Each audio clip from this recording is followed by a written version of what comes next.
पुराने जमाने के बादशाहों और राजाओं के बारे में तो सुनते पढ़ते आए हैं कि उनकी दर्जनों और सैकड़ों बीवियां और दाश्ताएं होती थी। फी जमाना भी कुछ ऐसी मिसालें पाई जाती हैं जिनसे इन कदीम बादशाहों की अयाशियों के किस्से ताज़ा हो जाते हैं। अभी कुछ अर्सा पहले नाइजीरिया के एक शख्स के मुतालिक खबर आई थी जिसने 52 शादियां कर रखी हैं और उसके 100 से जायद बच्चे हैं। उसने कहा था कि अभी वो मजीद शादियां करना चाहता है। फिर थाईलैंड के बादशाह की कई बीवियां और दाश्ताएं हैं और उनके मुतालिक हाल ही में खबर आई है कि कोरोना वायरस से बचने के लिए वो जर्मनी में पूरा होटल बुक करवा कर करंटीना में गए और अपने साथ 20 दाश्ताओं को भी करंटीना में रखा। अब अमेरिका से एक ऐसे मजहबी गिरोह की कहानी सामने आ गई है जिससे वाबस्ता हर मर्द ने दर्जनों शादियां कर रखी थी। इस गिरोह के 64 साल सरबराह का नाम वॉन जेफ्स है, जो कम सिन लड़कियों की बड़ी उम्र के मर्दों के साथ जबरदस्ती शादियां करवाता था। यही नहीं बल्कि वो खुद भी कम उम्र लड़कियों से ना सिर्फ शादियां करता बल्कि उन्हें जिनसी ज्यादती का निशाना भी बनाता। 44 साल रेबिका मौसल नामी एक खातून ने इस गिरोह से वाबस्ता मर्दों की अयाशियों के ऐसे किस्से दुनिया को सुनाए हैं कि अकल दंग रह जाए। रेबिका मौसल के मुताबिक उनकी मज़कूरा गिरोह के साबिक सरबराह और मौजूदा सरबराह के वालिद रोलन जेफ के साथ शादी हुई थी। रेबिका ने समझा कि वो उसकी इकलौती बीवी होगी, लेकिन शादी के बाद उस पर इंकशाफ हुआ कि उसके शोहर की पहले से ही 63 बीवियां मौजूद हैं और उसका 64वां नंबर है। जब रेबिका की गिरोह के सरबराह से शादी हुई उस वक्त उसकी उम्र 19 साल थी, जबकि उसका शोहर 85 साल का बुढ़ा था। 2002 तक रेबिका का बुरी तरह जिनसी इस्तेहसाल किया गया और ये सिलसिला उसके शोहर रोलन जेफ की मौत के साथ खत्म हुआ।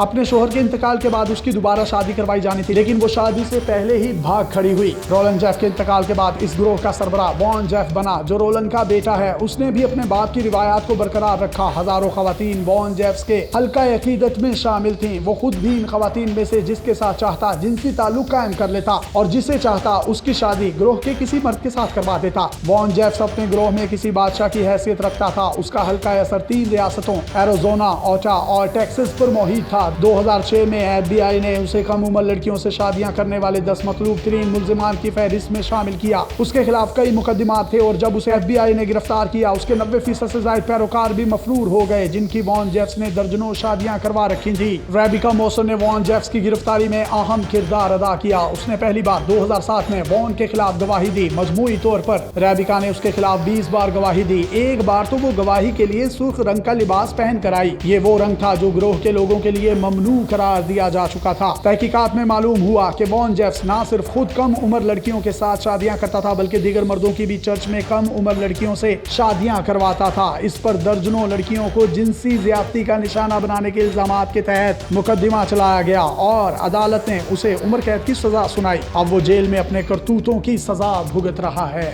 मजीद इस तरह की वीडियोस हासिल करने के लिए आप हमारा पेज डेली पाकिस्तान भी लाइक कीजिए। अपने मेजबान यासिर शामी को इजाजत दीजिए। अल्लाह हाफिज।